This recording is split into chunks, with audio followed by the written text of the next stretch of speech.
Okay, good afternoon, everyone. Yeah, okay? You can hear well? Yes, I did. It's red. Okay, so good afternoon, everyone. We have today a very special moment to share, a moment that will make us reflect on inter-religious dialogue in counteracting violent extremism in Africa. This is a very special collaboration that has permitted us to join today at the University of Minho. This is a collaboration between the Clube de Lisboa, represented today by Fernando Cardoso, KAICIID, also very well represented, but I will not present our speakers and our invited personalities because it will be done by Fernando, and a collaboration with the Research Center in Political Science that you all know very well because it is a research center of our university in political science. So basically I would just like to address a big thank you to this institutional partnership that make us available today to discuss a very important topic for the world we live in today. And I address a heartfelt thank you to the work of the institutions and this partnership. And now I pass the word to Fernando, who will address more personal presentations. Thank you, Sandra. Good afternoon to all of us. First of all, Sandra, thank you very much for the University of Minho and for the research center you are the director for accepting to be a partner in this. We have also with us the representative of KAICIID. He will explain to you at the end what KAICIID is. It's a very important organization that we don't know about, but it does a very, very important work in many, many countries. This is a cycle of 4 seminars, all them with the same theme, and each one of the four seminars is about the specific situation on a country. We have done the 2 first on Nigeria in Coimbra, Mozambique in Évora, and we are doing Quénia here in Minho, and then the Central African Republic. We will do that in Lisbon. I know, because I'm also a scholar, that African is, let's say, my beach. I know that to speak about a country that nobody speaks about in Portugal, it's a very interesting point. So I thank you very much for you to be here. I believe that we have an opportunity to listen to things that are happening and we don't know and never discussed. Maybe some of you, maybe I'm saying something that is not true, maybe some of you will know. But anyway, what I will do is to present our guests, our speakers, and I will do that one by one. If not, I will take too much time. I will only say the names now. We will have with us, on face-to-face, Dr. Mustafa Ali, that is on my right side. I will present it. We will have online Sheikh Ibrahim Azmani and Mrs. Raudat Saida Saddam. I will present their names when I will invite them to speak. But now I would like to say that Mustafa Ali, I will not call him doctor now. I have already said Dr. Mustafa Ali, so now I will say only Mustafa. He is the executive director of Arigato International, Nairobi, the capital of Kenya, and the Secretary General of the Global Network of Religions for Children. with a PhD, master's and bachelor's degrees in international relations, sociology, diplomacy, and information sciences. Dr. Ali is widely recognized as a scholar, an author, and a thought leader, deeply committed to building peaceful, just, safe, and secure communities. Dr. Ali has founded, developed, and led many innovative programs and initiatives to prevent, transform, and end conflicts and wars in several communities and countries worldwide. And it is a pleasure to have with us somebody that has a theoretical and a practical experience on this very important theme of today. So, dear Mustafa Ali, thank you very much for accepting to come and be present here. And I will give you the floor, and then I will give the floor to the other colleagues. Thank you.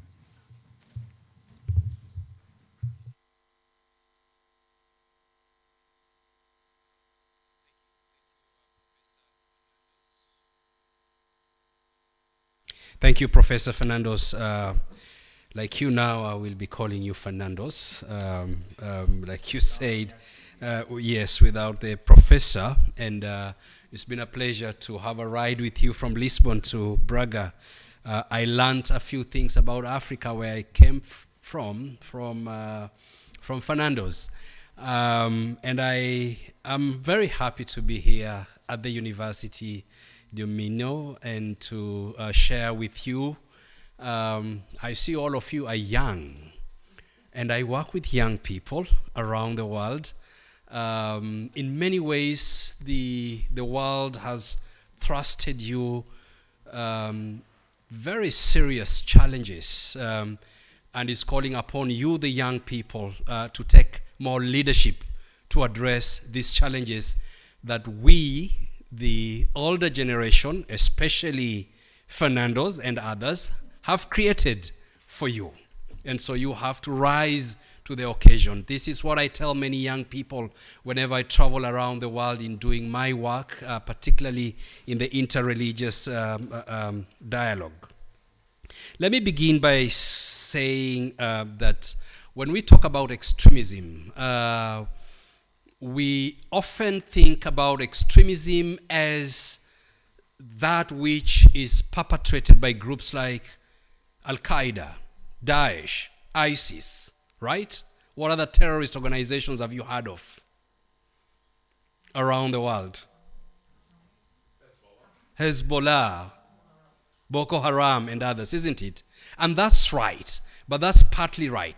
But extremism is also perpetrated by state actors, by political leaders that are holding position of trust. So these days we don't just talk about extremism, that this world is faced with terrible forms of extremism. We say extremisms, and extremisms from the non-state actors like you've mentioned, Boko Haram, Hezbollah, and others, and extremism from state actors, particularly political leaders that are often coming from the far right political spectrum. And they present us because of far much more difficult challenges with extremism, because they hold power and they hold state power.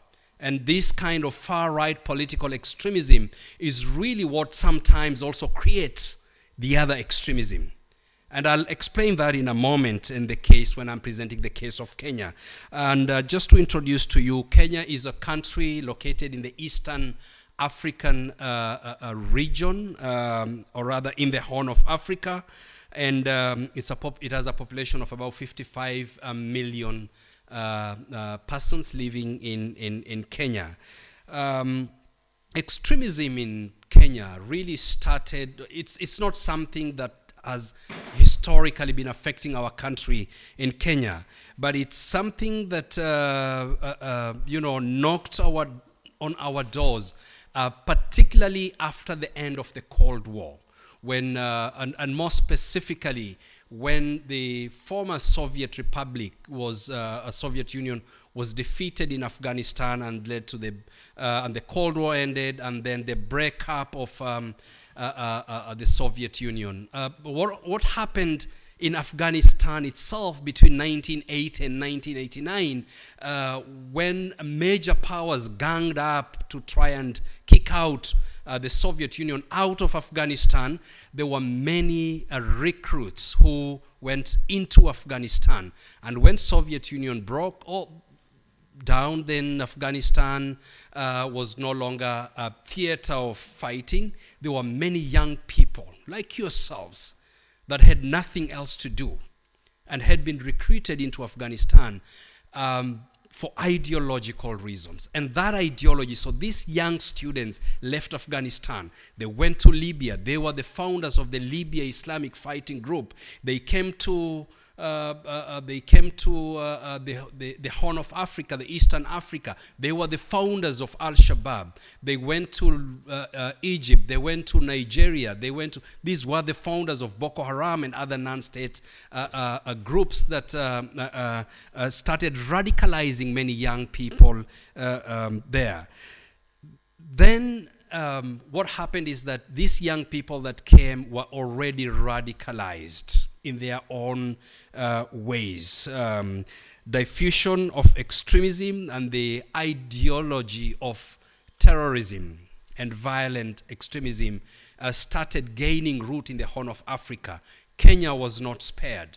Kenya is it's a liberal democratic country, and many of these groups actually found it easy to operate in Kenya because of the fact that Kenya was an open society. But before that, they set foot in Somalia because of the anarchy in Somalia. Then, 1991, there was a coup in Somalia. The country broke down. It became a failed state. And you would know that extremists actually would focus more on setting camp or base in ungoverned spaces, and Somalia was a perfect place for them to actually do that. And so Al-Qaeda engaged with Al-Shabaab, and Al-Shabaab then became the local franchise of Al-Qaeda in Somalia. And Al-Shabaab started extending its tentacles out of Somalia into Kenya, into Uganda, into Tanzania, into Ethiopia,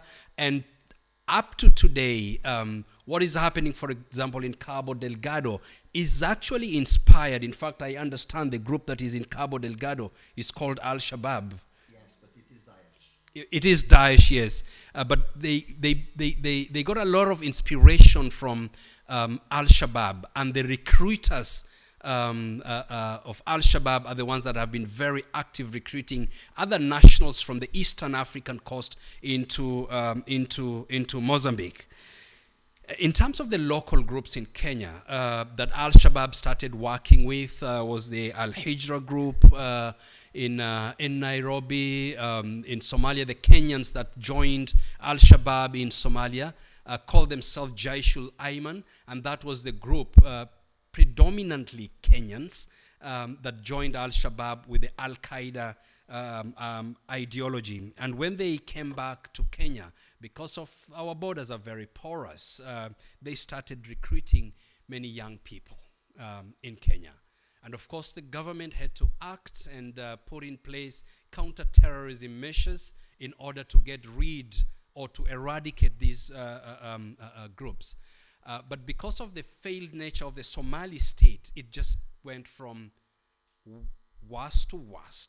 It became very, very bad. And because of also another multiplicity of factors, that is, you would find these factors in Kenya: political, social, economic, and I'm sure some of my colleagues online would be talking about some of these issues. The whole issue of extremism became intertwined with religion and social issues in Kenya. And counter-terrorism then was not enough to address terrorism and extremism. The government and community leaders started efforts to address terrorism through CVE programs, counter-violent extremism. And it is through the CVE programs that we as scholars, community leaders, started engaging and working with young people that were already being radicalized in Kenya. We came up with a number of programs to address terrorism and violent extremism in Kenya. Some of these were informed by inter-religious dialogue principles, a dialogue between different faiths, and some of it were just were basically intra-faith programs that we started. And the reason why we needed to have very strong inter-religious approaches to addressing the issue of violent extremism and terrorism was because Al-Shabaab was targeting Christians. And the reason why Al-Shabaab was targeting Christians was so that it can create a tense relations between Muslims and Christians in Kenya, so that there would be anarchy in the country. And so it was very important to explain to the communities in Kenya, particularly the Christian community, that the Muslims were not supporting Al-Shabaab. We were not in support of what Al-Shabaab was doing. And the reason why Al-Shabaab was targeting Christians was so that the Muslims and Christians could start fighting each other in an otherwise peaceful country. And so inter-religious dialogue became one of the cornerstones, a tool, an approach to address violent extremism. And it did work, because our senior scholars, including Sheikh Ibrahim Lithome, that will be speaking to you, engaged bishops, engaged pastors and priests and other religious leaders, mobilized the Muslim community to engage in inter-religious dialogue in Kenya to address this issue of extremism that was coming from Somalia. So a number of programs. One was the Community Resilience Program, which we call CREV, Community Resilience Against Violent Extremism, which was started by Arigato International, based in Nairobi, that continues until today. This focuses on the younger people, the younger generation, to mobilize community leaders, the young community leaders, against violent extremism. The second program that was established is called BRAVE. BRAVE stands for Building Resilience Against Violent Extremism. And so myself, Sheikh Ibrahim Lithome, and other scholars decided that it was not enough to just have inter-religious approach. We also needed to look inwardly within the Muslim community itself and have what we call intra-religious dialogue. And because there were so many sectarian differences within Islam itself, I was surprised that Fernando's not so much about the sectarian differences within Islam and how these oftentimes cause a lot of challenges and problems to the outside world. We had to also deal with that. And it wasn't easy, because when we started engaging internally, then you are called names. Daesh would call us apostates, that we've left the fold of Islam when we started some of these programs. And in these programs, we focused on ideology. While the state was focusing on counter-terrorism, we focused on ideology, because it was only through ideology in the mind. The terrorism is about the mind. Is about, I think the root word of terrorism is terrer, a French word, to scare. Once this vice got fertile grounds in people's minds, it became very difficult to actually get rid of it. And so we had a program called Ideological Pushback, where we developed many tools, manuals, handbooks, some of which I'm sure if you go to our websites, you'll be able to see them. The BRAVE manual, the BRAVE handbook, the CREV manual, and the CREV handbook. Then we also established what we call deep dialogue. And deep dialogue is really directed to the radicals themselves that have come back into the country. And in the deep dialogue, and people like Sheikh Ibrahim Lithome now do this almost on daily basis, is to engage in a deeper form of dialogue with the radical elements and try and have them reform their ideologies, to address their ideologies from within themselves. And we found that this has been working very well. And those young people we've taken them through what we call deep dialogue, actually now reaches out to their peers to engage with them peer-to-peer dialogue in many ways letting them know that they've been radicals or extremists before, and it's a dead end place to be a radical or an extremist. Ladies and gentlemen, today we are faced with very serious challenges globally. We are now seeing the far-right extremists in the form of leaders. I understand Europe is sliding further and further towards the right, towards the extreme right, and those that are in the extreme right are basically extremists. We're also challenged by far-left radicals from around the world. And if this world is moving with or has strength from far-right extremists and far-left radicals assaulting the mainstream, who is going to save this world? And you will find that the more the mainstream continues to shrink, the more dangerous this world will be. And it is our responsibility, and particularly you, the younger generation, to make sure that the mainstream is protected against the far-right extremists, political extremists mainly, and the far-left radicals that come in the name of religious extremism.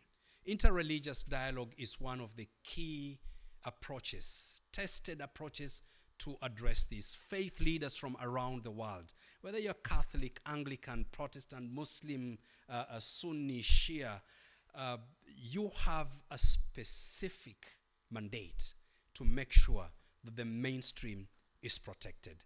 Thank you, and God bless all of you.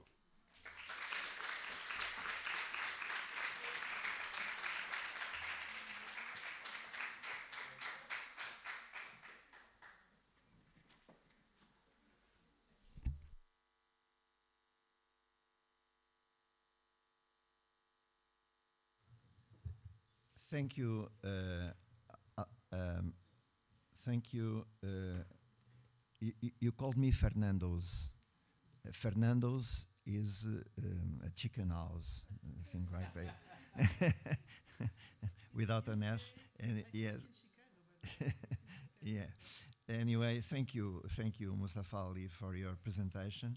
I will now move to Sheikh Ibrahim Letom Azmani.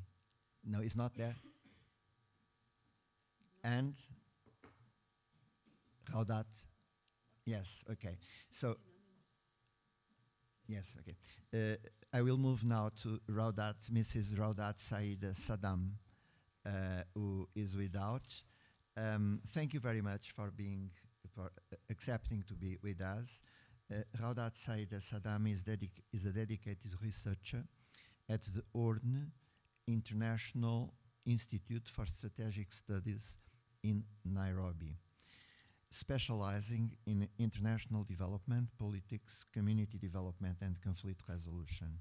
She is the author of several articles and policy summaries and that contribute to strategic decision-making in different contexts. So, Raudat, thank you again for being there. I hope you are okay. We are okay also. Thank you for having The audience is at your disposal. I would ask you in this initial presentation if you could speak not more than 10 to 15 minutes, please. Thank you. Please, the floor is yours. Thank you so much. My name is Rauda Saida. I'll just be explaining a bit, giving some context on the weaponization of religion in Kenya, and explain a bit of what we have been able to do to combat this.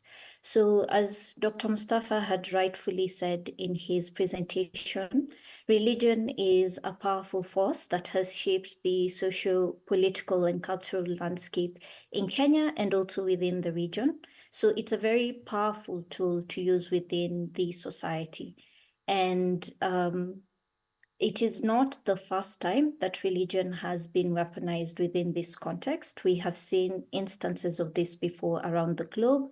You can think of the Crusades in 1091 to 1209, if I'm not wrong, where the Crusades were characterized as a religious military operation. Well, in instance, if you actually do further analysis, it was an attempt to expand the economic and territorial power of certain entities within Europe. So within Kenya, perhaps just to explain a little bit of what the weaponization of religion was characterized by. First, we had a wide distortion of Islamic teachings by these violent extremist groups. There were selective interpretations that were being done in terms of certain teachings, so around concepts such as jihad. Here, it was about what obligation the Muslim youth had towards fighting against other groups. There was a lot of misinterpretation around peace and coexistence within the society. There was also a lot of misinterpretation around dealing with others. So in this instance, what were the Islamic teachings around takfirism? What was a Muslim justified to do when they were interacting in a cosmopolitan society?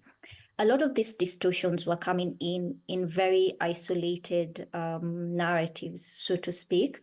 So one of the major mechanisms that were used was having very popular radical preachers and religious institutions being utilized. So you would have mosques, madrasas acting as recruitment centers, where many of these radical clerics were then going out and sharing their radical views and these very misguided, distorted teachings. One of the instances through which this was actually made very robust, let me say, or why it really worked, is because the extremists or the radical thinkers were able to also use very real and very much existing grievances that were based around the political, economic, and social context of Kenya. So they would talk about real areas of grievances that the youth had also recognized within societies, and they would target areas where getting justice through the conventional means was seemingly inaccessible. So then they would give them an alternative, which was through the religious teachings, to join these extremist groups and seek their justice through that means. So a lot of that means also led to legitimizations of the teachings that they were spreading around. And it also meant that a lot of what they were talking about, a lot of the narratives that they were spreading, ended up being very, very attractive to the young minds in Kenya at the time. There was also the, could I say, monopolization of a lot of these narratives. So any religious leader at the time who really attempted to go against the teachings that were being spread by these radicals were often faced with threats. I think Dr. Mustafa has also alluded to this, that you would get a lot of pushback if you try to discuss some of these issues. So this meant that Muslim religious leaders and scholars were not speaking in one voice. So having that unified front that could come about and correct the distortion to the Islamic teachings was not very much in existence at that time. So many of the religious leaders who tried to rectify this issue had a lot of pushback and faced a lot of threat. The weaponization of religion in Kenya was also very heavily targeted at Muslim youth. So this meant, again, many of the recruitment areas were Islamic schools and madrasas, where there was youth they were targeting children who are still impressionable, but could also were not very much informed on what exactly, whether they were getting the right information or not. This also meant that a lot of the narratives we were seeing were in online spaces. At the time, a lot of these online spaces were not very, there was no monitoring, let me say, that was going on within the online spaces. This meant that a lot of propaganda, a lot of false information, misinformation could be spread without being checked. We also had a lot of the legitimate voices who could come against the false narratives that were being spread within these online spaces. They could not counter because they were not well informed on which online spaces to occupy in order to reach the young people and share the correct teachings and also help them to overcome many of the narratives that were being spread. In Kenya, again, a lot of the weaponization of religion was used to actually demonize the government of the day. So the Kenyan government was also painted as having been against the Islamic community, as being seen as an attack on Islam. An example I can give is that there was a lot of exploitation of, again, very real issues such as police brutality. And this police brutality would be painted to seem as though it was only targeted at young Muslim youth within the country. So again, a lot of misinterpretation or misinformation that was being given out to the youth to help them become radical and join this movement. Again, apart from the utilization of the already existing political hardships, the political instability, the economic hardships, and the social marginalization that was happening among some communities, the radical thinkers had also properly utilized the distortion of Islamic teachings that they had to make it seem like this brigade, let me say, that they had started, this movement that they had started was also one that was righteous and that was seeking to do the right thing. So you had a lot of youth from Islamic background and also those who were seeking to revert into Islam, who thought that they were then doing the right thing by joining this group, that they were actually going to gain some form of reward, otherworldly reward from this. So again, there was a lot of promises of this being what they needed to do to be in the right terms when it came to religion. There was a lot of promises that this was how a lot of the historical grievances within their communities, this is an avenue through which they could get justice. And there was a lot of framing that the views of these radicals is actually what is in line with the proper teachings of Islam. Again, this was mentioned earlier, but the weaponization of religion in Kenya also took a multifaceted approach where there was targeting of non-Muslims. So again, these radical groups would paint themselves as coming into the country to attack non-Muslims. And this was very much strategic to make sure that even amongst the communities in Kenya, you had a divide where Christians or people of other religions could now interpret these attacks as being against them and being perpetrated by Muslims. So it was creating a lot of mistrust within the community between people of different faiths, and there was a lot of misunderstanding because at some point, this was in the early 2010s, there was a lot of, again, misinformation being spread amongst other religions that the Islamic faith actually was perpetuating and spreading and encouraging these acts of violence, and that this was in essence part of the religion.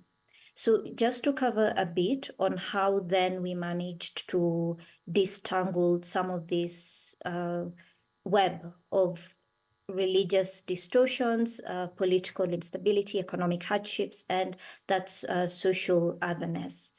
So at the Horn International Institute, we had to do a lot of research. First, to understand these narratives that were being utilized by the radicals, what Islamic teachings were they using? So again, the very few teachings, but they used them out of context and are very well versed on how to manipulate them. Understand what are these grievances, whether they are political, social, or cultural, how did they come about, and what responses of justice are these radical groups giving to the young people, and what can we give in alternative? So that is where our work started. It was very important then to integrate with a number of people. First, the religious scholars, how could they needed to come in and help us understand these religious teachings that have been distorted. What is the correct way to understand them, and what is the correct way to spread them?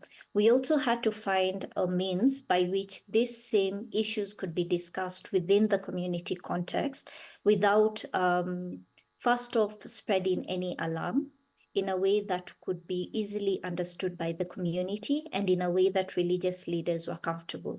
Remember, there was a time where if religious leaders were discussing some of these issues, they were faced with threats, both external and internal. Internal because we had some security apparatus that were now wary when religious leaders discussed certain issues, thinking that just the discussion of those issues would lead to radicalization. So we had to formulate a way through which religious leaders trained them on how they could discuss some of these issues while maintaining their personal safety and still giving the correct teachings to the community. We also saw a need to engage the youth, help them understand because they are the best avenue through which to reach other youth, help them understand what are some of these issues that are being discussed, what is the correct way of understanding them. And within this demographic, it was also very important to then give alternatives of justice. So providing them with the belief that turning through these radical groups is not the way to get the justice that they were seeking, discussing through some of the political, social, or economic grievances that they have had, and providing them with alternatives. This also meant that we've had to engage with many other different stakeholders. So these are stakeholders within the government institutions, stakeholders within the security system, and also stakeholders within the development system. So non-government actors to come in to help understand how can we better deal with some of these grievances that are very real and exist, but are being misused by radical thinkers to pull in the youth for them to think that their only alternative is to turn to some of this radical thinking. Again, we then developed, I think Dr. Mustafa has mentioned most of them, some of these materials that are then used. We are still ongoing with this work, reaching out to as many different communities as we can. We also had to have an interfaith dialogue with many different groups to help them understand the correct teachings within Islam and also help them understand how they can foster coexistence, whether they're Muslim religious scholars and leaders or not. So what is their role within this avenue of trying to ascertain peace within the community? One of the programs perhaps I can highlight here, we have had a program again that was mentioned earlier that deals with those who have actually been radicalized, and some of them were deployed, some of them actually crossed the borders and went to fight what they believed was a jihad in Somalia. Others were recruiting and spreading the same radicalization here in Kenya.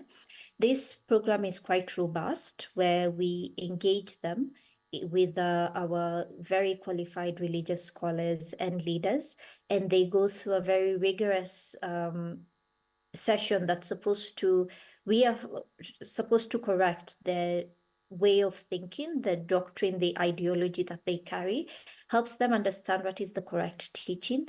And the end means of this is not just to help this individual have now the correct teachings and understand what exactly was manipulated and how religion was weaponized, but also for them to be able to go to other young people who are of a similar thinking, to be able to share with them what it is they have learned, because they have a much better and more grounded understanding in some situations than we would of what is happening on the ground and how to reach some of these radicalized youth. This program also helps them when they are reintegrating in the society. So we also reevaluate how exactly we can stop the wave of recidivism that may happen when they are within the society, and how we can help them better reintegrate and not to backslide into that way of radical thinking.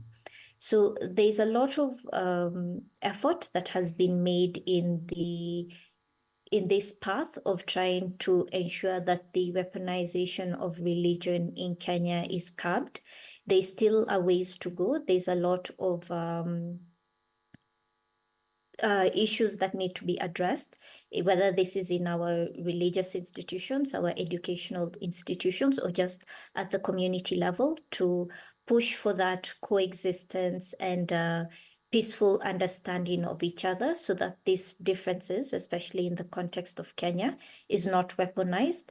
There has also been a lot of movement, I think very positive movement, in ensuring that some of these topics, whether it's jihad or takfirism or anything else, are not made taboo within the community, that we are able to openly discuss them, because we believe that is the only way that we will be able to then correct some of these distortions of religion that is happening and religious teachings that had happened within the community. There has also been a lot of effort, like I mentioned, to deal with the grievances that have been exploited, whether it is marginalization, discrimination, police brutality, or extrajudicial killings, in order to make sure that people, the citizens of Kenya, and the people in Kenya, are aware that they have other alternatives and means of justice within our constitution and the legal means of Kenya, without falling back on these radical groups. Yes, thank you. Thank you.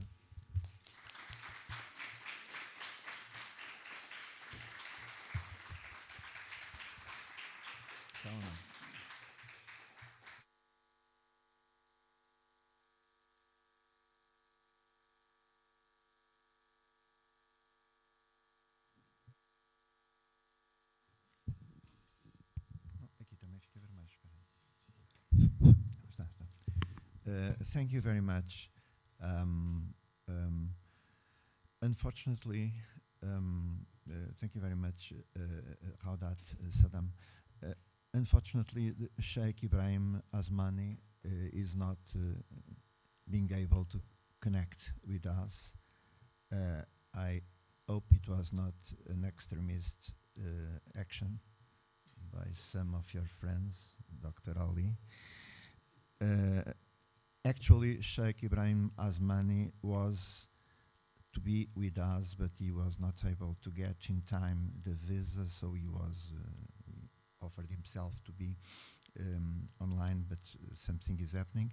Unfortunately, also, for other reasons, Professor Rui Garrido from the Universidade Portucalense, that was also supposed to be with us, he cannot be neither present, neither online, because he has what we call in, I will say in Portuguese, because laryngitis, you understand, so he cannot speak. So, you know, he could only express himself with gestures, so it was not possible. So that means that we will have a little more time for debate, for discussion, for questions, for answers. But before that, I allow myself to make two or three points. One is that we will be dealing with the problem of the combat to violent extremism and the role of the so-called ecumenic dialogue, or the inter-religious dialogue. But we are speaking that in the context of Kenya.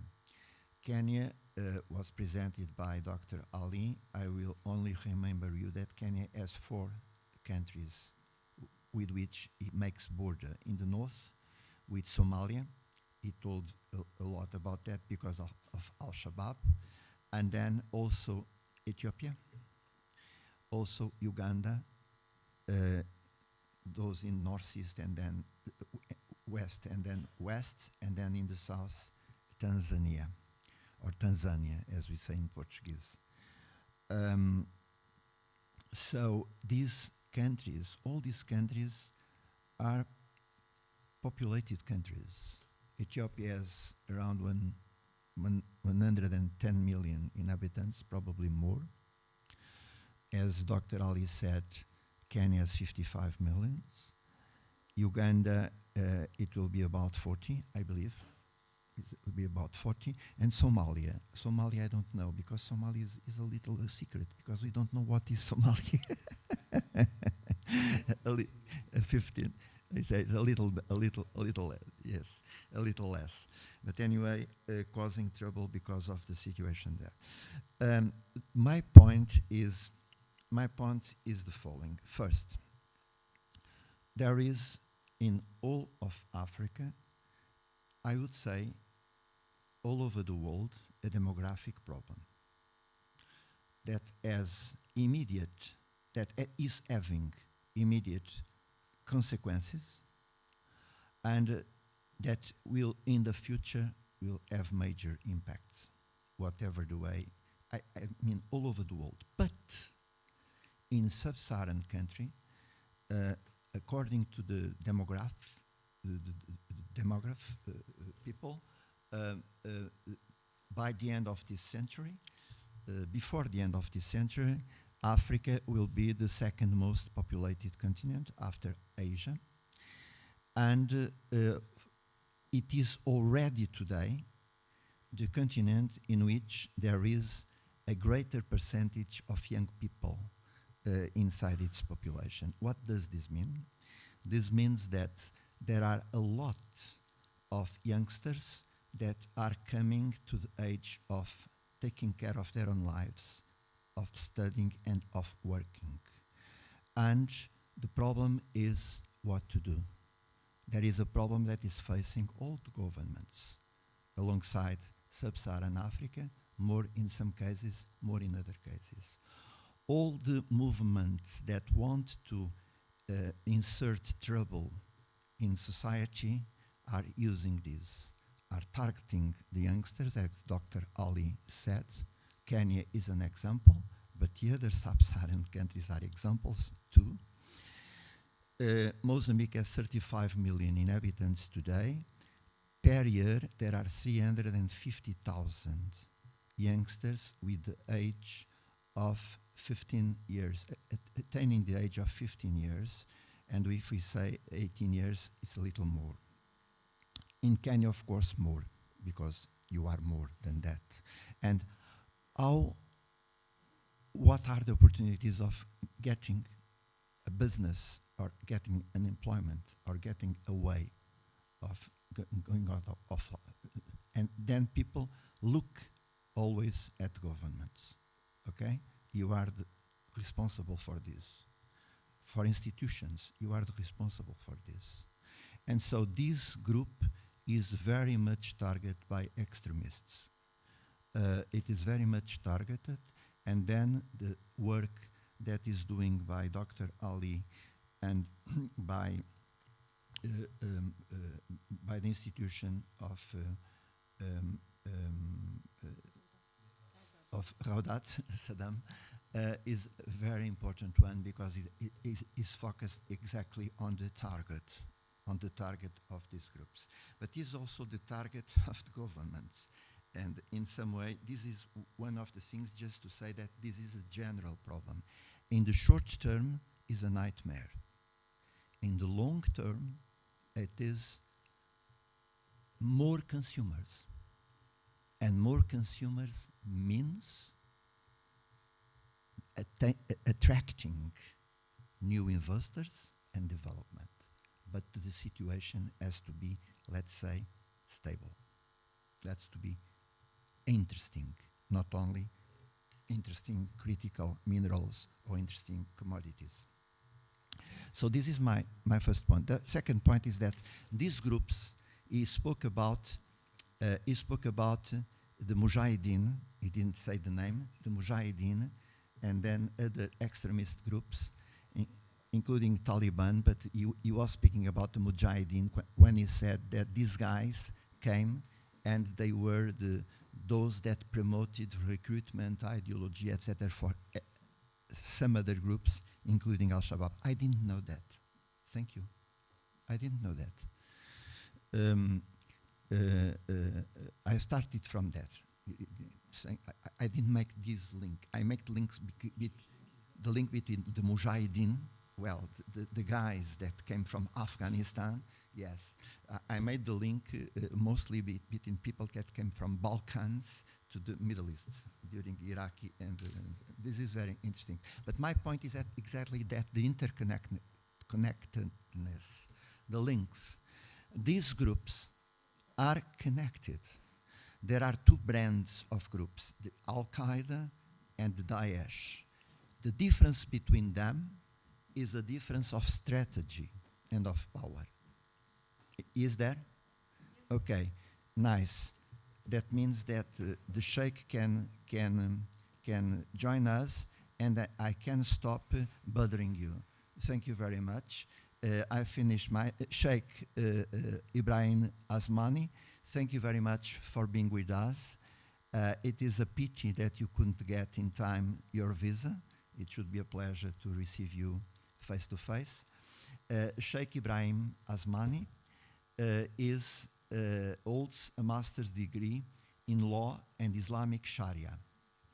He is a bachelor's degree in education and a postgraduate diploma in legal practice.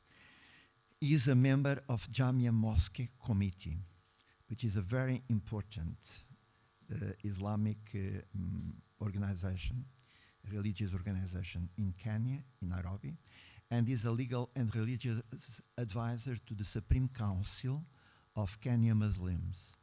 He is also Secretary General of the Center for Sustainable Conflict Resolution and Chairman of Global One in Kenya. Sheikh, thank you very much again. Please, can you make your initial presentation, if possible, in 10 to 15 minutes? Thank you. Thank you very much, and my apologies for joining a little bit late. There was a small thing that happened. And also very sorry that despite Augustine's efforts and very anxious to meet me in person, I was not able to make it. But I'm also glad that we are being represented by a very able leader of mine who we work together, that is Dr. Mustafa Yusuf, who we work together. This is an area of interest to myself and Dr. Mustafa. And Center for Sustainable Conflict Resolution is an intra-faith Muslim organization that we formed at the height of violent extremism in Kenya, and especially violent extremism perpetrated in the name of religion. And for a long time, in the face of these terrorist attacks, people using religion to justify violence against others, of course, prior to forming this organization, our role was reduced to reactions. We would react just like any other person. Of course, the group would be blamed. Many people would blame Islam, and every Muslim would be seen as a terrorist. Then the Muslim religious leadership, mostly they would just come and be very apologetic. We have nothing to do with this. And that is when, thanks to Dr. Mustafa's visionary leadership, he decided, no, we cannot continue just reacting. We need to reclaim our religion. Actually, the motivation is Al-Shabaab and Al-Qaeda, and because here, actually, mostly it is Al-Shabaab who are just next door here in Somalia, using Islam. And we said, no, this religion belongs to us also. And we were motivated by the fact that we need to reclaim this religion, and the only voices representing this religion should not be the voices of the violent extremist groups. And that is when we formed this organization. And our flagship project is called the BRAVE, abbreviation for Building Resilience Against Violent Extremism. And our main focus is try to understand and identify the religious narratives that are misused, and I'm using the word misused very deliberately, the religious narratives that are misused by violent extremist groups to justify terrorism, and then come up with appropriate, underline the word appropriate counter and alternative religious narratives. Of course, we realized we cannot only focus on religion, but we also need to focus on, to also look at other drivers. Of course, religion is the most powerful driver in our region, but of course, there are other factors that are exploited by the violent extremist groups. And again, naturally, there is no way a single actor can deal with all the drivers. Therefore, within our programs, we were able to identify strategic partners. We call them PCVE, strategic partners. And we realized interfaith comes in it's very critical. It's very critical to bring in the interfaith element in it. Because for one, the reaction of the people of Kenya at first was some people would blame Islam for this. And actually, increasingly, violent extremism was drawing a rift, was creating a rift along religious lines. Take this example, when a bus full of people coming from a region that is predominantly Muslim was stopped. This was just before Christmas time. 28 Christian teachers who have been teaching in a Muslim area, they were killed in cold blood. And their photos was all over the social media. 2 weeks later, I remember I was with Dr. Mustafa in Congo, Brazzaville. We were gone there with the AU to discuss the same issue. 2 weeks later, 30 Christians, again, were murdered in the same region. And now the outcry was, there seems to be a religious war in this country. And therefore, we felt we need to strengthen the interfaith movement in the country. We need to come together, first of all, to explain to the non-Muslims that Islam has nothing to do with this. Again, to tell them that this is not our come together and deal with it. And that's why within our programs, we always focus on other as opposed to talking with one another. Again, letting the religious others, and more specifically the Christians in this country, understand that Al-Shabaab do not speak for the Muslims, and actually Muslims have suffered more from these attacks than even the Christians, because when they go into the middle of Mogadishu and with a truck that is full of explosives, 500 people die there. All of them are Somalis, all of them are Muslims. They don't care about religion. So this is what we have been embarking on, and creating representatives in all the regions. We have what we call the brave messengers, because as the abbreviation suggests, you need to be brave to be in this space. Because for a long time, the violent extremist groups had created that fear such that the religious leaders did not even want to talk about this subject. They do not want to come and correct misconceptions about things like jihad and the rest. So this is what we have been doing. Again, we also felt that we need to work very closely with the security organs. But then there was tension between the security organs and the Muslim religious leaders. And thanks to our leader, our chairman, Dr. Mustafa, introducing us to the National Counterterrorism Center, who now take us as their lead consultants when it comes to using religion to correct misconceptions about religion and violent extremism. So we are able to bring in different areas, and especially the hot areas, which are specifically in the coast region and the northeastern part of Kenya that is bordering Somalia. We were able to create forums whereby the religious leaders were able to understand how the administration operates, and the administration was able to understand the religious leaders. And today, some of our very successful cases are in the coast region, where the security organs and the religious leaders could not see face to face. Today, they work together. In the northern part of the country, bordering Somalia, today, religious leaders work very closely with the security organs. So for me, it is satisfying. Okay, it's been painful, it's long, it requires a lot of patience, and requires also to be a lot of courage because of the risk that there is out there. But we can see the fruits. Today, in certain areas where religious leaders could not stand up and talk about jihad, what is the true meaning of jihad, where they could not talk against this, today they go there, they invite us to give talks in the mosque about that. Christians and Muslims are working together against this common enemy. And some of the young people that are returning back, or those who have benefited from the amnesty that was granted by the country, these are people that we are also now taking them through a program that we call Deep Dialogue. Actually, I've just come back from Mombasa, where we were doing some deep dialogue. So for me, this is what we are doing. But I want to underline the importance of interfaith in addressing this problem. And it should not be seen as a problem by Muslims for Muslims, and the solution lies with the Muslims. It is a problem facing humanity. So all peace-loving people of all religions should come together.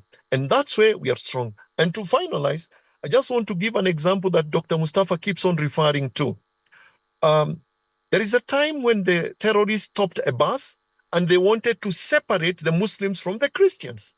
The Muslims stood up and said, you either leave all of us or kill all of us. None of us is going out. And they won the day. Actually, the only casualty was a Muslim teacher called Ibrahim who wanted to run away. He was the only person who was killed.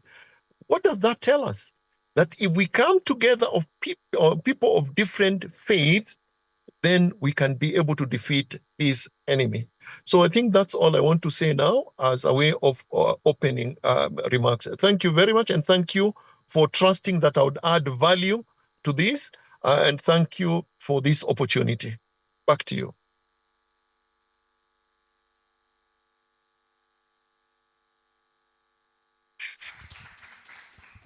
Thank you very much, Sheikh Ibrahim Letome Asmani, for your words and for helping us understanding better what we are talking about.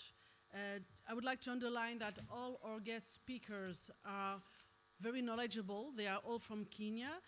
Actually, Dr. Mustafa Ali made the trip. He arrived yesterday. It's the first time he's in Portugal, by the way. And that makes this even more relevant, because we have people that are their feet in the ground, that they have their feet on the ground, and they are able to talk. As you have understood as well, our three guest speakers have also been very active in practicing inter-religious, but we have heard a lot about intra-religious dialogue, and in particular in the Islam faith, concerning what are the kind of extremisms that Kenya is facing. So if we have time now, of course, plenty of time for questions and answers. I'm sure our students will have questions, because basically I'm pretty confident that they never had a specific talk on Kenya and terrorism or extremist, let's say, political action. But before the students start to think about their questions, you can ask in Portuguese if you want, we can translate. I would like to seize this opportunity to kind of facilitate this interaction with our students, and it has been also underlined that this is a young audience, and all of your action, Mustafa, Rodat, and Sheikh, are pretty much directed to the youth, because, and Fernando also underlined that it is critical, because it is a target audience for extremism. So first things first, could you please, any of you, all of you, elaborate a bit more on what do you talk about when you talk about the thrive for justice? So many of you have mentioned that one of the problems that explains why the narratives of the extremists gain ground in the youth population is because they promise justice. So these youngsters, they thrive for justice. What is there? Is in there for them? And I go back to this. It might seem very basic, but I'm sure our students today would like to know a bit more about the reality social reality in Kenya today, and how it explains that these narratives have been created and gained traction. So this would be basically a first question. I have others, but I will now give the floor to the students. If there are questions, we can gather maybe 2 or 3 questions in a row, and then give the word to our speakers. Do we have questions for the moment? So while we wait for inspiration by our audience, I will give the word in... okay, Agustin, okay. Thank you. Hello? Yes. Yeah, thank you. Just to break the ice on the questions, because it's always difficult to ask the first question, maybe. I'm wondering, this particular for Sheikh Ibrahim or Dr. Ali, also Raudat online, in terms of if you have research and studies also backing up the work that you do, does an increase in religious literacy automatically mean a decrease in extremism and extremist attitudes? So are those two things directly correlated? That would be my question. Thank you. Thank you, Agustin. So, Mustafa, first, please. Thank you. Thank you very much, Sandra and Agustino, for these questions. I'll try and answer both briefly, but I hope my colleagues, Sheikh Ibrahim Lithome or Rao, that can jump in and add on to what I'm going to say here. In terms of the issue of justice, a lot of these young people that we have that have come back, that have been radicalized, and come back to normal, when we speak to them, they say and they raise issues of justice, issues of inequalities, they raise issues of discrimination, they raise issues of poverty. They also raise economic issues as contributing factors that drove them to join these violent extremist groups. However, we go further and have dialogue with them in this deep dialogue. And what we find out is that those issues in themselves do not cause one to join those groups and start taking up arms and killing other people. There is the ideological component, and that is the tipping point normally. The ideology comes in, the extremist ideology comes in, and the extremist ideology comes in and takes advantage of all these underlying factors. And you actually see that many young people then become convinced, and then they legitimize their action based on ideological orientations, some of which are, the very, very extreme of extreme to justify the actions that they are taking to try and correct those issues of justice inequalities. With regard to the question, this is a very important question from Agustino. Research actually shows us, and not just research, evidence and the work that we do, that more an increase in religious literacy, to put it in the way you exactly phrased it, increase in religious literacy actually led to decrease in extremism. Actually, all of these young people that we've gone through with them in the program of deep dialogue, they say that now they realize that religion was manipulated to convince them to join Al-Qaeda, to join Al-Shabaab. But now that when we pair them with scholars and clinical psychologists and they go through counseling, at the end of it all, the aha moment comes and say, I wish I knew. I wish I knew that my religion did not talk in or did not say or did not warrant certain ways of thinking and also taking up to arms. So increase in religious literacy definitely contributed to decrease in extremism. Thank you. What would be interesting is to see if this correlation between literacy and decrease of extremism can be or not impacted by social conditions. So if you stay in a poor social condition, does your literacy leads you to less extremism? It's always very complex. You don't have studies about it. No, we haven't gone as far as to actually take a study, undertake this kind of study in depth.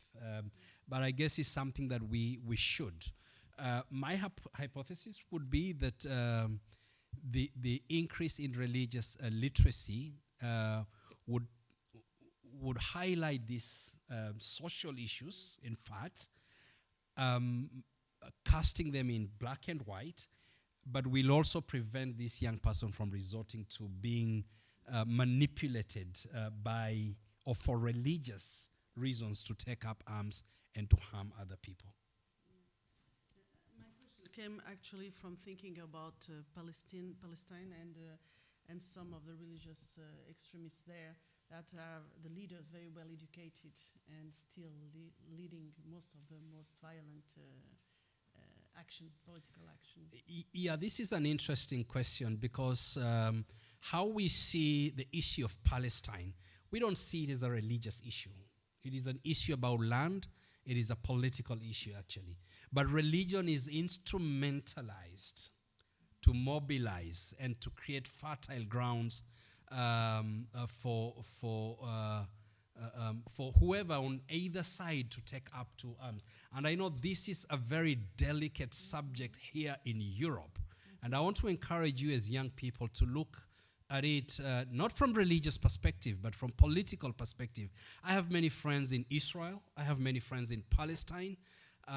We just concluded our GNRC 6 forum in Abu Dhabi. There were Palestinians, there were Israelis attending that particular forum. And you know, in Palestine, can anyone tell me the percentage population of Christians in Palestine? How many Christians are there in Palestine? Zero. Mm-hmm. Wow. The population of Christian Palestinians, you won't believe it. It's very high. It's not more than 50%, but it's very high. The churches in Bethlehem, the Church of Nativity, the Holy Sepulchre, you know, where in Nazareth, in Bethlehem, who lives there? They're Christians, isn't it? They're Christian Palestinians. And so we always should come and we need to always dig deep and check what is the problem in Israel and Palestine. It is not a religious problem. However, religion has been instrumentalized, manipulated to make that problem look religious. And that is where the problem is today. And by the way, we are now dealing with religious problems in Palestine and Israel. And even once we are done with the religious and ideological problems that we are dealing with in Israel and Palestine, still the problem will remain. It is a political issue. It's about land. Ask the United Nations. Thank you, Mustafa. I will give the floor to Rodat to have the opportunity to react to the two questions that were asked. Can we have Rodat on the screen, please? And then Sheikh.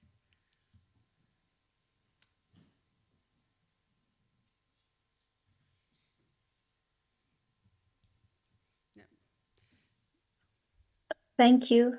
I'll respond to the first question about what do they want in terms of justice and what does that look like?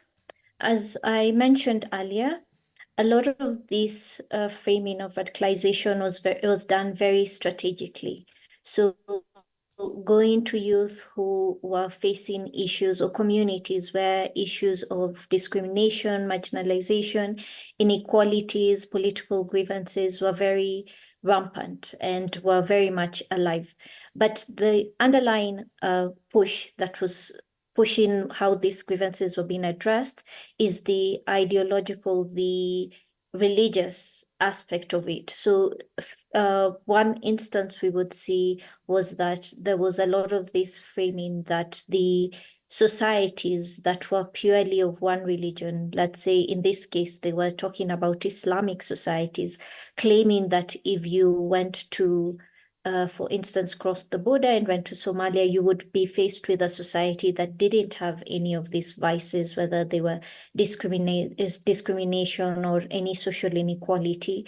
And then, of course, a lot of this justice, again, perpetuating the idea that the main reason a lot of this injustice was happening within the Kenyan context was because we did not have a system that was purely backed by Sharia or in accordance to what they would deem in line with Islam. So yes, there were a lot of grievances and a lot of issues to do with justice that I think Sheikh Lathome had mentioned, a lot of drivers, but the tipping point for many of the youth that we were seeing were getting radicalized was that idea that the correct way to overcome everything that they were being faced with was through the religious component, and that by joining this radical thinking, they were then doing the right thing, or whatever would be termed to be in line with the Islamic teachings. For the second question, does the religious literacy lead to a direct decrease in extremism? Of course, when people are knowledgeable, when they have information available to them, then they're less likely to be manipulated, because essentially what radical groups are doing is the manipulation of this religion and utilizing the limited or lack of knowledge by the youth in some of these topics or areas of understanding to then feed them the wrong information. Very interesting conversation has come up on whether then we should talk about how the access, whether the social standings of some of these youth lead in towards their lack of access to some of this information. Perhaps we also need to think about how we focus in terms, our focus as a country and as a community in how we engage in religious literacy. Are there certain institutions that need to be bolstered in order to ensure that across the board, all our youth are getting the religious teachings and literacy that they require, not just Islamic youth, but also youth across the board, whether they are Christian, Hindu, or any other religious standing. And then, of course, to think about how we frame that religious teachings and go about religious literacy. So I hope I've responded to the questions. Thank you very much, Rod. Adequately. I found it very interesting that in all your interventions, you really underline the cross-border dimension of the situation concerning Kenya. You many times you have mentioned this cross-border dimension of dealing with the youth and the change of narratives, etc. Thank you. Can we have Sheikh Asmani online, please, to have an opportunity to react as well?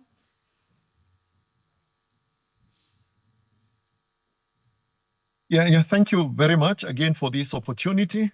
Now, if I was not in this space, using religion to prevent and counter violent extremism, I'm just being the devil's advocate, I would be very busy radicalizing the youth, and I know exactly how to radicalize them.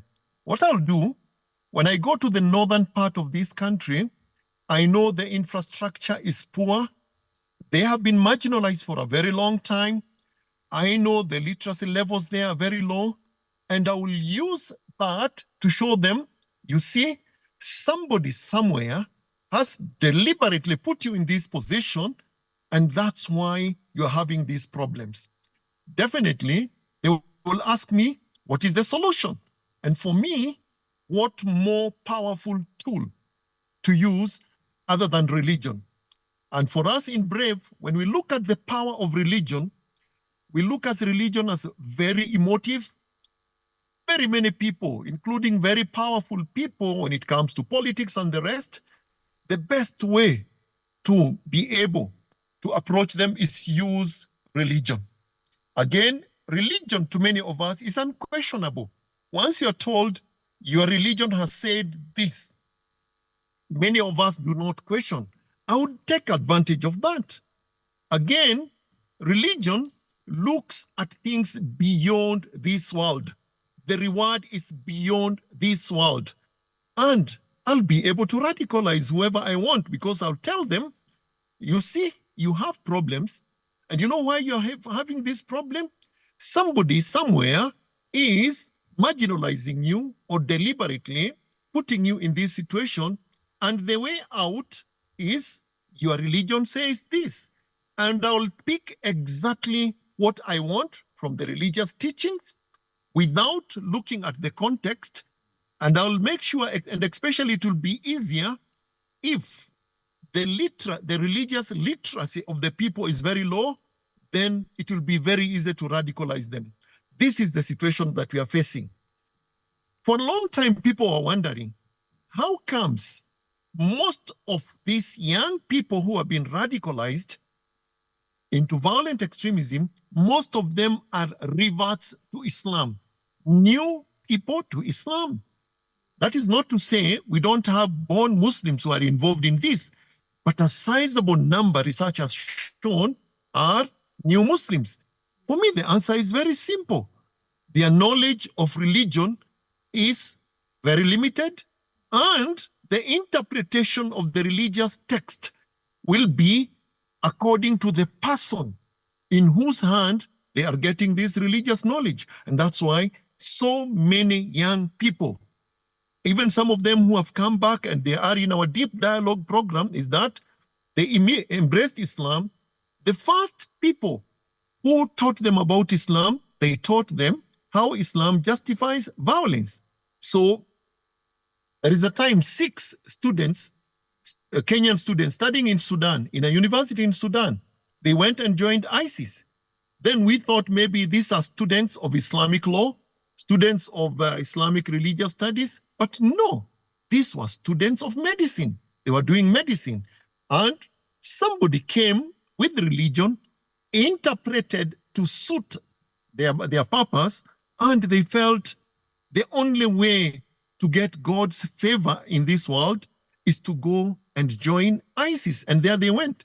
Therefore, in our focus here, in our approach, we focus a lot in identifying text, religious text that has been misused. And let me tell you, it is so powerful.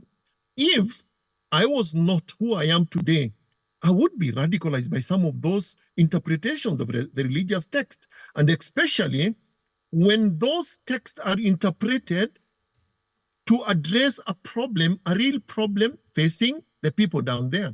And sometimes I tell them this, I want to associate with the grievances, the genuine grievances of the young people.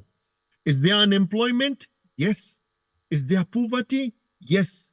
Bad governance? Yes. Corruption? Yes. But then we part ways when it comes to the solution. For those who want these young people to join violent extremist groups, they tell them, now the solution lies in using religion, and the end justifies the means. For me, my approach would be the end does not justify the means. If the end is noble, the means has also to be noble, and I will be able to quote relevant verses of the Quran. Now, take historical situations. The Quran, just like the Bible, is a book of history.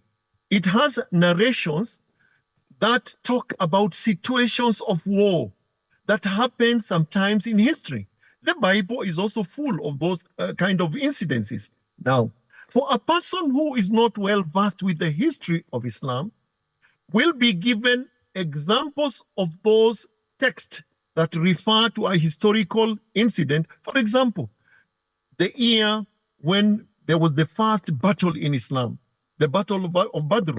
If you look at the Quran, and I want to challenge the students here, go back today, look at Quran chapter 8, and see the number of violent verses that there are there.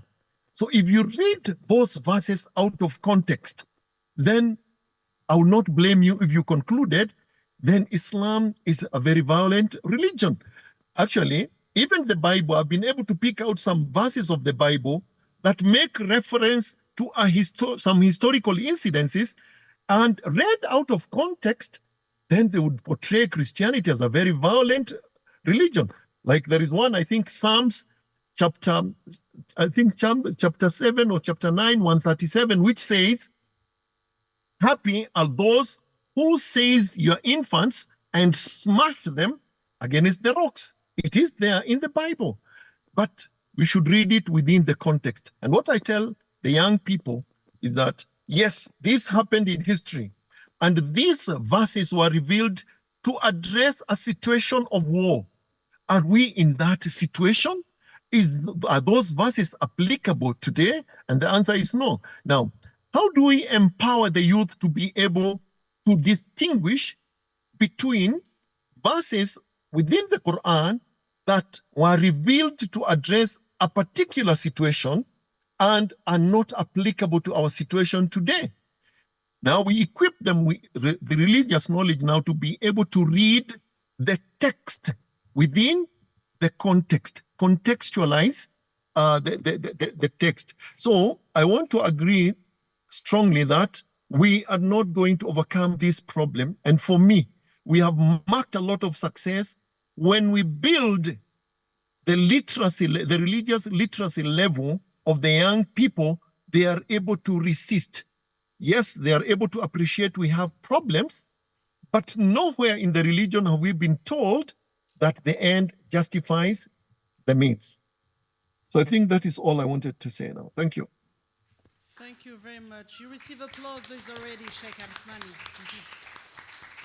Thank you very much. We have questions from the audience. Pedro Mansata wants to ask. Please introduce yourself so that our guest speakers know who you are, your course, the year, your name, please. Good afternoon. My name is Mansata. I am in the second year of international relations. I'm studying international relations in the University of Minho. My question is, what could the other countries do, particularly African countries, to help these countries that are facing this problem and to not let this problem spread in all Africa and abroad? Thank you. If you want to address your question specifically to one of the speakers, please say so. I suppose this is for the three. Okay. Another question? We need to wrap up a bit now, so... okay. So I will add a question myself, just if you have time, please give priority. We have another one, so okay. No?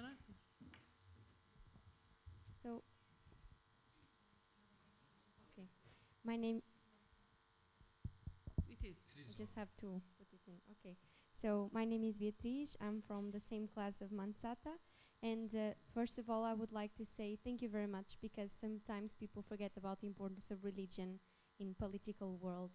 It still moves a lot behind the curtains of the political world. So, and I really appreciated the way you've talked about the deep dialogue, because it's a pacific resolution. And these days we just see conflicts and wars, and sitting and discussing and having a dialogue, it's really an important tool. My question, and I'll go straight to the point, is that the problem in Africa and in other contexts of Muslim extremism, we can see that the people get, how to explain, they get afraid of the Muslim religion has, if it was the guilt of the Muslim religion that it happens like this, but there's a political action behind it, and we've seen it. So how should we, in Western cultures, are our institutions giving a good answer to demystify this perception about Muslims? And I'm sorry, because I know it's a huge topic to discuss. I just want a quick commentary. Thank you. Thank you, Beatriz. Do we have more questions?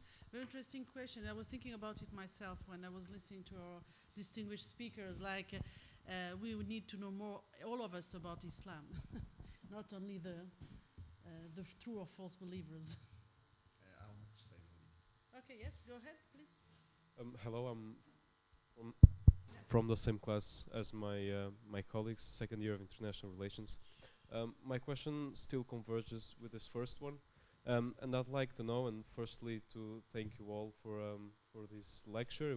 I think it was really, really important.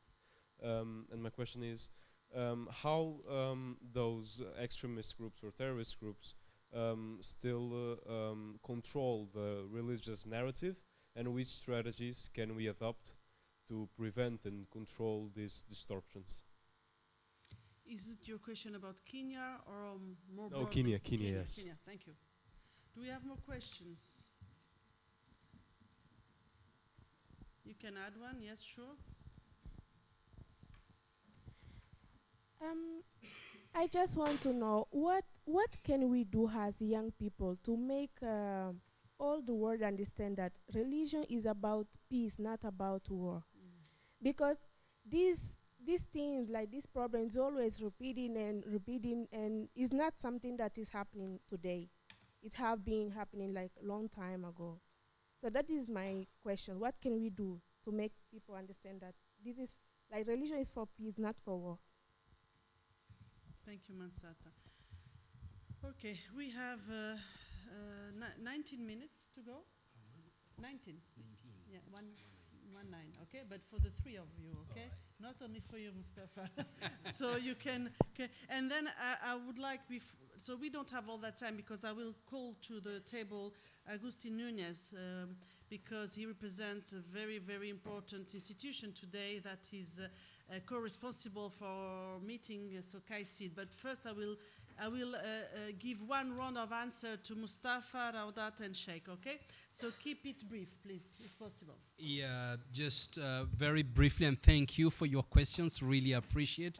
What can young people do? I think young people should reject seeking easy recourse to violence, because this is what politicians see in you.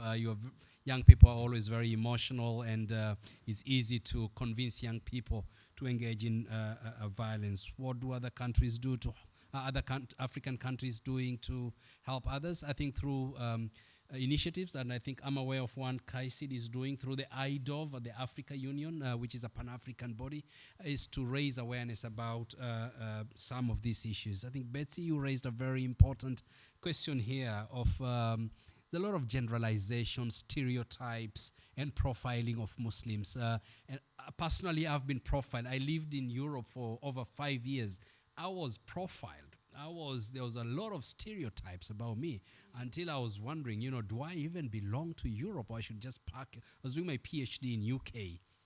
Should I just park and go back to my country? Well, I stayed on and completed my PhD. But there are a lot of stereotypes. I think it's very good for you to make friends with Muslims and try and understand what Islam is peer-to-peer. And if that you don't make friends with radical and extreme Muslims, and majority are not, you will actually find a very good teachings of Islam, very close to, in fact, we normally say 99% of Islam is same as Christianity. I've read the Bible cover to cover, the Torah cover to cover, Quran cover to cover, and to be frank with you, there are just 2 or 3 ideological differences about these religious traditions. Thank you.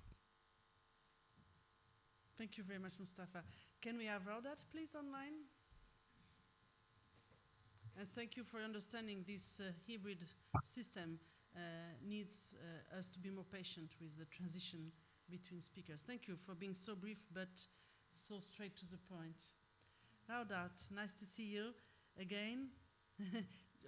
Thank you. I'll try to be as brief as Dr. Mustafa. So what can other countries do to help the situation in Kenya? I think a lot of collaboration in terms of the efforts that are being done in the country. Sometimes we see initiatives that are based purely on the values of the foreign actor, to take into consideration the exact values in Kenya, the situation in Kenya, and allow for many of these solutions to come from Kenya itself, so that they are informed with people who have an understanding of what is happening on the ground, and does not create any counter to measures that have already been done before. On the issue of Western institutions, whether they are helping to address some of the Islamophobia that is there, or how this can be done. I think give more Muslims platforms to be able to share what it is exactly that this religion stands for, and perhaps look at it from a wider net, give everyone an opportunity to share exactly what it is that their different institutions stand for, and create platforms where the youth particularly can come together and create connections. In a world where even within politics, there's a lot of wanting to segment people and creating that divide. This can help within many facets of the community. There was a question on how extremist groups are still able to control the religious narratives and how this can be countered. Unfortunately for us, many of these radical groups are actually very fast thinking. This is because it is powered a lot by the youth, and they are people who are constantly thinking about how to change their narratives, where to spread these narratives, and how to put them. So it is up to us to also have the same vigor to ensure that we are also investing into looking at the narratives that are being spread, responding to them just as quickly but legitimately as possible, and also ensuring that we are able to reach the same spaces and places that they are using in order to spread their extremist narratives. How can the youth help in this issue of religion being weaponized? I would say fact check. Within this world of social media, it is very, well, as a youth myself, there's a second habit of anything you see on X, on TikTok, you will take it as fact. Most of the time, we don't take the effort to go and research and find out whether what we are consuming is actually correct. I would actually put it up to you, challenge you. Do you fact check the information that you are receiving from your social media pages, from your friends? Are you encouraging those around you to fact check themselves? Because this is also what builds a fertile ground for many of this weaponization of religion to be able to spread as far as it has. Yeah, thank you. Thank you very much for that. Actually, I think there is no situation of this kind with guest speakers about what topic it is that we don't talk about fact-checking. I think in today's world, it's really the primary responsibility is to fact-check, research what we receive as information. And this is overwhelming in all dimensions of our lives, even in more familiar or private life. Thank you very much. I was remembering about Occupy Wall Street. We need to occupy the space and not leave the space to radicals if we wanted to combat the radicals. Very inspiring, Rodat. We really see you engage on the field as well with the young people. Okay, Sheikh, I hope you are still with us and we can hear you for a couple of minutes reacting to the questions. Is it possible, please? Yeah, thank you very much for this opportunity once again. Just to add to what, first of all, let me comment those questions. Those are very important questions.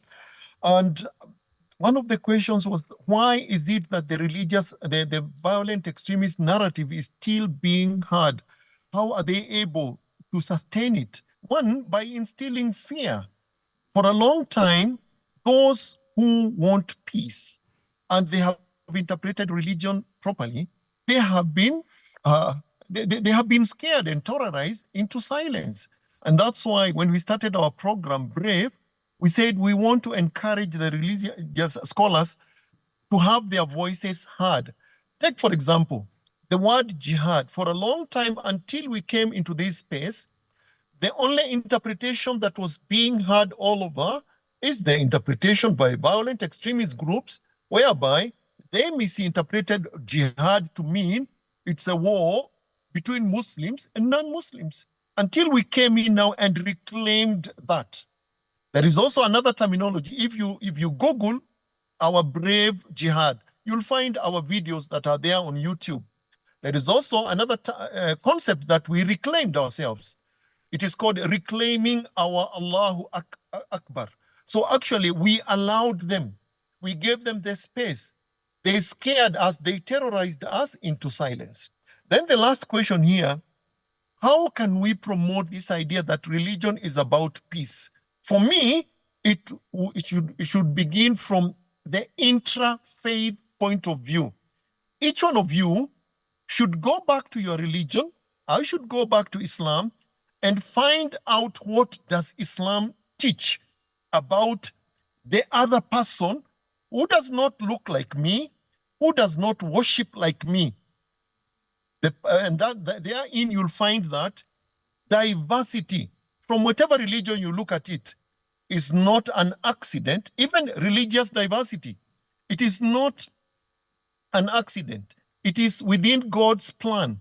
So once we realize from the intra point of view, from my own religious point of view, about the other person who does not worship like me, then I'll be able to give them their space. I'm not going to use the word tolerate, because for me it is negative. And if you want to test it, just go home and tell your husband or your wife, I am tolerating you. You'll realize that it is very negative. I talk about mutual respect, okay? So we need to begin from there. Then we need to understand then the religious other. Look out, reach out, read, like Dr. Mustafa said, he has read the Bible. It has not made him a lesser Muslim. I have met the Pope. I read the Bible. I read the Bhagavad Gita. It has not made me a lesser Muslim, and it has made me understand the religious other. Then, why do we always focus on the differences, which are, by the way, are very few? Why don't we focus on the many things that we have in common? And I challenge sometimes my colleagues from different faith backgrounds, when we want to plant a tree because we want to green our country. What religion is that tree? A tree is a tree. When COVID came, it did not mind whether you're a Muslim or a Christian. It's common. So why don't we focus on the connectors? And that is what we have in common. And you'll find that there are so many. And then those differences, we can mutually allow one another that space. And that way we shall be able to promote peace. I want to challenge the students who are sitting there. If you're a Christian, have you ever tried to read the Quran even online? If you're a Muslim, have you ever tried to read the Bible to understand the Christians? If you belong to one denomination of Christianity, have you tried to understand the other denomination? So we need to understand our own faith and what it says about the religious other, and then understand the other religion. And that way, we shall be able to promote peace. Thank you. Thank you very much, Sheikh Asmani, for your words.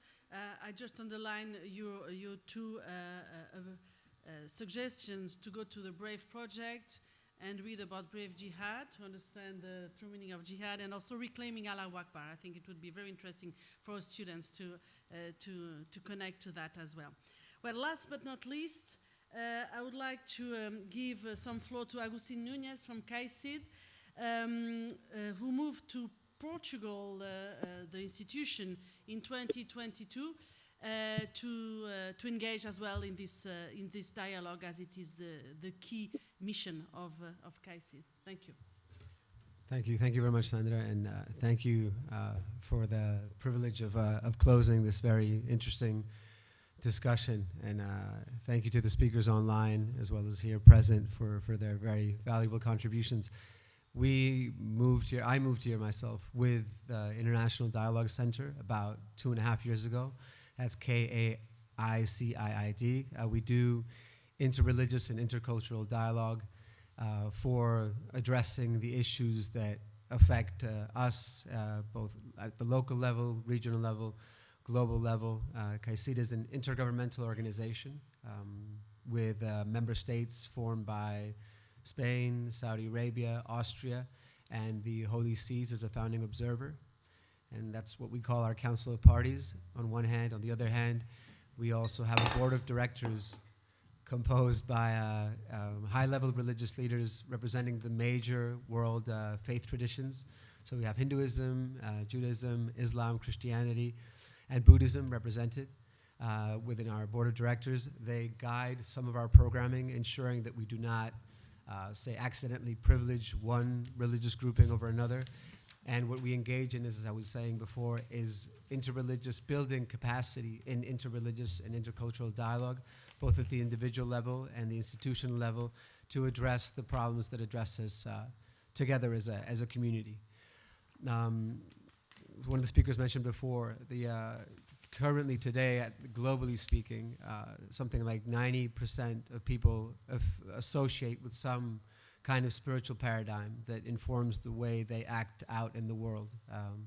And so that means that religious actors or spiritual leaders have great influence in terms of the behavior of their constituencies and their communities.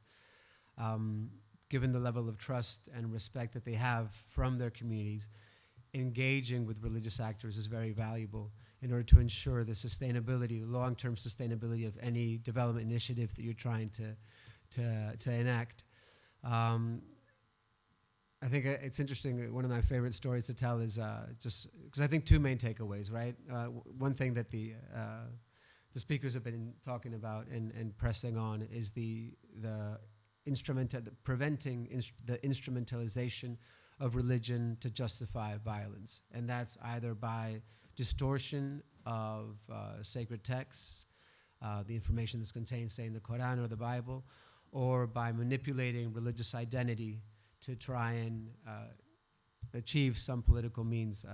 We work a lot I'm responsible for the Africa portfolio, the Africa program at KAICIID, the International Dialogue Center, and we work a lot in Central African Republic.